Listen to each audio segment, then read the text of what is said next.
क्या होता है जब एक 7 साल का बच्चा अपनी माँ से भाभी कहे और अपनी दादी माँ से माँ कहे। ऐसी एक कहानी लेकर आई हूँ, जिस कहानी को आप सुनोगे तो आप बहुत ही मजबूर हो जाओगे और आप भगवान पर विश्वास करने लगोगे। ये बिल्कुल ही सच्ची कहानी है। इसको जानने के लिए आपको मेरे साथ वीडियो में अंत तक बने रहना होगा। ऐसा क्या कारण था जो अपने पिता को अपना छोटा भाई कहता, अपनी बुआ को अपनी ही छोटी बहन कहता और पूरा परिवार उससे परेशान भी होता और उसकी बातों को देखकर हंसता भी। डॉक्टर्स को भी उसको दिखाया गया, लेकिन उसको कोई भी परेशानी नहीं आती है। आइए जानते हैं इस कहानी के पीछे क्या रीजन है, क्यों एक 4 साल का बच्चा ऐसी बातें करता है जिसे ऐसा लगता है सुने ही जाओ, सुने ही जाओ।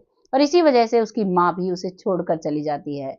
नमस्कार, मैं महक चौधरी आज आपके सामने एक ऐसी पुनर्जन्म की कहानी लेकर आई हूँ जिसे सुनकर आपको भगवान पर यकीन हो जाएगा। तो शुरू करते हैं आज की कहानी। ये कहानी है उत्तर प्रदेश के अंबेडकर नगर के जैदपुर की। यहाँ पर एक परिवार रहता है। परिवार में एक बड़ा बेटा है जिसकी उम्र 18 साल है, जिसकी स्वीट्स की दुकान है, मिठाइयों की दुकान है, तरह तरह की मिठाइयाँ वहाँ पर मिलती हैं। जिसकी छोटी बहन है जिसका नाम है रेनू, और उसका एक छोटा भाई भी है। अमर की उम्र 18 साल है। वो अपनी दुकान पर काम किया करता, घर में माता पिता रहा करते। और अब आ जाता है मूर्ति विसर्जन का दिन।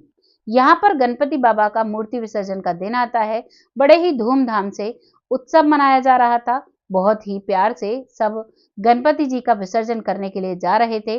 तभी वो भी अपनी स्वीट्स की दुकान बंद करता है और अमर भी चल देता है अपने दोस्तों के साथ मूर्ति विसर्जन के लिए। वहां पर मूर्ति विसर्जन किया जाता है। ढोल बज रहे थे, गुलाल फैल रहा था चारों तरफ और बहुत प्यार से, बहुत ही उल्लास के साथ ये उत्सव मनाया जा रहा था। अब जैसे ही मूर्ति विसर्जन करते हैं, वो गणपति जी की मूर्ति को जैसे ही पानी में लेकर जाते हैं, तो यहाँ पर अमर का एक दोस्त होता है मटरू, जो उनका ही पड़ोसी होता है, उनका बेटा होता है। अब जैसे ही वो मूर्ति को लेकर पानी की तरफ जा रहा था, तो वो पानी में डूब जाता है। जैसे ही अमर अपने दोस्त को डूबता हुआ देखता है, तो उसी के साथ उसी में कूद जाता है अपने दोस्त को बचाने के लिए। लेकिन उसे क्या पता था कि वो उसे बचाने के लिए जा रहा है, यहाँ पर कोई भी नहीं बचेगा। और वो दोनों उसी पानी में डूब जाते हैं और दोनों नहीं बच पाते हैं। अब चारों तरफ हाहाकार मच जाता है। माँ को जब पता चलता है तो माँ भी रोने लगती है, क्योंकि उसका जवान बेटा था वही मूर्ति विसर्जन में पानी में डूब जाता है। अब वो भगवान को बार बार कहा करती, हे भगवान, तुम्हारे काम में मेरा बेटा गया था और ऐसा क्या गलती हमसे हुई जो वो पानी में डूब गया? ऐसा मैंने क्या कर दिया जो मेरा बेटा मुझसे बिछड़ गया? लेकिन वो भगवान में आस्था रखने वाली थी और भगवान पर ही सारी बातों को छोड़कर अपनी पूजा पाठ में लग जाती है और अब अपने छोटे बेटे को बड़ा करने लगती है। साथ ही साथ अपनी बेटी को भी। धीरे धीरे वक्त निकलता है, लेकिन ऐसा कोई दिन नहीं जाता है जब बेटे को याद नहीं करती है। धीरे धीरे वक्त निकल रहा था। अब धीरे धीरे उसकी बेटी बड़ी हो जाती है और उसकी बेटी रेनू की वो शादी कर देती है धूमधाम से। और उसके बाद नंबर आता है उसके छोटे बेटे का। अब वो अपने छोटे बेटे की भी शादी करती है, एक दुल्हन घर में लेकर आती है और अब वो खुश रहने लगती है। लेकिन अभी भी वो अपने बेटे अमर को नहीं भूली थी। जब अमर को नहीं भूली थी, हर रोज रात को वो अपने बेटे को याद किया करती और रोया करती। ये बात जब परिवार वालों को पता चलती है, तो वो भी उसे बहुत समझाते हैं यह उस दौरान, लेकिन मन ही मन वो अपने बेटे को नहीं भुला पाती है। धीरे धीरे वक्त निकल रहा था। घर में नई बहू आ चुकी थी। अब नई बहू गर्भवती हो जाती है। ये बात है 2016 की। 2016 में वो बहू गर्भवती होती है और कुछ दिनों बाद ही, करीबन 9 महीने बाद ही, वो एक प्यारे से बेटे को जन्म देती है। जैसे ही घर में पोता आता है, तो अब दादी की खुशी दुगनी हो जाती है और वो अपने पोते का बहुत ख्याल रखा करती, बहुत ही प्यार दुलार से उसे रखा करती, उसकी हर बात को माना करती। जब वो छोटा था तब भी उसे हर वक्त अपने पास ही रखा करती। वो बच्चा बहुत ही खुश रहा करता, लेकिन कभी कभी वो सोता सोता डर जाया करता और जोर जोर से रोने लगता। अमूमन जो छोटे बच्चे होते हैं तो वो ऐसे डर जाया करते हैं, और जब वो डरते हैं तो बुजुर्ग लोग कहते हैं कि बहमाता आई थी, उन्होंने डरा दिया, बहमाता आई थी, उन्होंने हंसा दिया। इस बात को आई गई कर देते हैं सभी। धीरे धीरे वक्त निकलता है। अब वो बच्चा 2 ढाई साल का जब होता है, तो वो अपनी मम्मी से भाभी कहता है और अपनी दादी से माँ कहता है। अक्सर बच्चा ऐसा कह दिया करते हैं जब घर में कोई बोलता है तो, लेकिन उनके घर में उसको, उसकी माँ को कोई भी भाभी कहने वाला नहीं था, क्योंकि उसकी जो बुआ लगती थी रिश्ते में, वो भी कभी कभार आती थी। वो भी अपनी शादी कर अपने परिवार में खुश थी। बार बार जब अपनी माँ को भाभी कहा करता और अपनी दादी को माँ कहा करता तो सभी बहुत असमंजस में थे। लेकिन 2-2.5 साल का बच्चा अभी बोलना ही शुरू किया था तो उसकी बातों को समझ नहीं पाते हैं।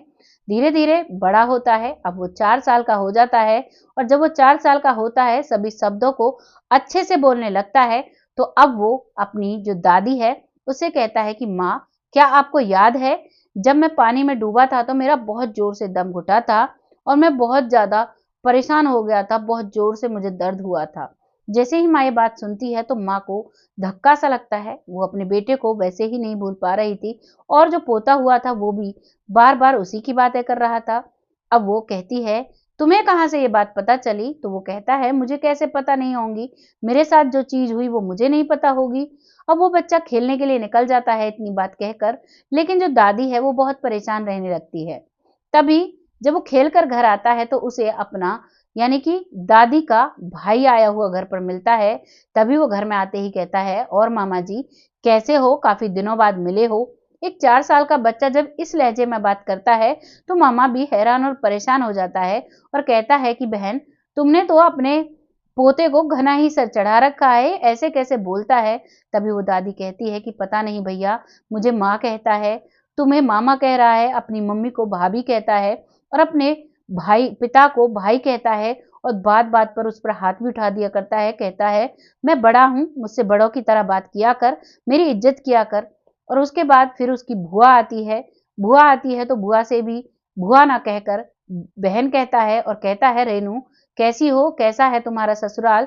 मैं तो तुम्हारी शादी में नहीं था, लेकिन सब ठीक ठाक है ना? कोई परेशानी हो तो मुझे बता देना।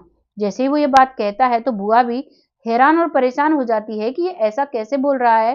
तभी वो भी अपनी माँ से बात करती है तो उसकी माँ कहती है, पता नहीं बेटा, ये अपने आप को अमर बताता है और ये कहता है कि मैं अमर हूँ, मेरा नाम आरव नहीं है, क्योंकि उसकी मम्मी ने उसके नामकरण पर उसका नाम आरव रखा था, पिछले जन्म का नाम उसका अमर था और वह अपने आप को अमर ही कहता है। उसकी बुआ और उसका मामा कहता है कि क्यों ना इसको डॉक्टर को दिखाया जाए, कोई वैसे दिमागी परेशानी तो नहीं है जो ऐसे बोलता है और किसी से ये मिला तो नहीं, किसी ने इसको सिखा दिया हो। तो उसकी दादी कहती है, लगभग ये मेरे पास ही रहता है और अभी तो इसकी उम्र 4 साल की है, इतनी बातें ये कैसे याद रख सकता है। मामा भी इस बात को समझता है और डॉक्टर के पास अब उसे लेकर जाया जाता है। डॉक्टर उसके ट्रीटमेंट करते हैं तो उन्हें कोई भी परेशानी नहीं दिखाई देती है। वो कहते हैं ये बिल्कुल नॉर्मल है। अब वो घर आ जाता है और अब अपनी सारी बातें बताता है। तभी उसकी माँ पूछती है, अच्छा तुम्हारा दम घुटा घुटा था तो बताओ और क्या क्या हुआ था। तभी वो कहता है, अरे वो पड़ोसी का लड़का जिसका नाम मटरू था, वो उसे बचाने के लिए ही तो मैं कूदा था और उसके चक्कर में मैं भी डूब गया था। इस बात को सुनकर अब माँ की आंखों से आंसू आ जाते हैं और उसका भाई भी सुनता है, उसकी बहन भी सुनती है। तो सभी अब मान लेते हैं कि ये वाकई में अमर है। लेकिन जैसे ही वो सब इस बात को मानते हैं तो उसकी जो माँ है जिसने उसे जन्म दिया था, जो उसे भाभी कहती है, वो कहती है कि मैं इसको अपना जेठ बनाकर नहीं रख सकती, ये तो मेरा बेटा है, या तो ये बेटा बनकर रहेगा नहीं तो मैं इस घर में नहीं रहूंगी। और इस बात से गुस्सा होकर अब वो अपने मायके चली जाती है और वो हमेशा के लिए अपने पति को छोड़ देती है। इस बात पर जो उसकी सास है वो बहुत परेशान होती है, रोती है और भगवान से कहती है कि हे भगवान, तुमने मुझे मेरा बेटा तो लौटा दिया पोते के रूप में, लेकिन घर में एक ही बहू थी, उसे भी छीन लिया, वो भी हमें छोड़कर चली गई। वो बार बार यही शिकायत करती रहती है और आज वो अपने बेटे अमर को याद नहीं करती है क्योंकि अमर उसकी आंखों के सामने है। ये बिल्कुल सच्ची घटना है। लेकिन अब उस माँ को परेशानी है तो सिर्फ अपने बेटे की, क्योंकि उसका बेटा जिसकी शादी हो चुकी थी, उसकी पत्नी भी उसे छोड़कर जा चुकी है। अब उसके लिए वो दूसरी लड़की ढूंढ रहे हैं, लेकिन लड़कियां शादी के लिए वैसे ही नहीं मिलती हैं, टाइम लगता है, ऊपर से उसकी शादी पहले हो चुकी थी। ये सच्ची कहानी कैसी लगी कमेंट सेक्शन में जरूर बताइएगा। और अगर विश्वास नहीं होता है तो सोशल मीडिया इतना बड़ा है, आप कहीं पर भी इसको रिसर्च कर सकते हो और जो एड्रेस मैंने बताया है यहाँ पर जाकर आप पता भी कर सकते हो। ये बिल्कुल सत्यता पर आधारित कहानी है। जैसी भी लगी है कमेंट सेक्शन में जरूर लिखिएगा। बहुत जल्द फिर से ऐसी ही कहानी के साथ आती लगती हैं और आप हमें आगे बढ़ता देखना चाहते हैं तो हमारे चैनल को सब्सक्राइब करिए, साथ ही साथ बेल आइकन दबाइए जिससे कि आने वाली हर वीडियो का नोटिफिकेशन आपके फोन पर आए। तब तक स्वस्थ रहें, मस्त रहें, अपना और अपनों का ख्याल रखें। बहुत जल्द फिर से आती हूँ ऐसी ही घटना के साथ, तब तक के लिए जय हिंद।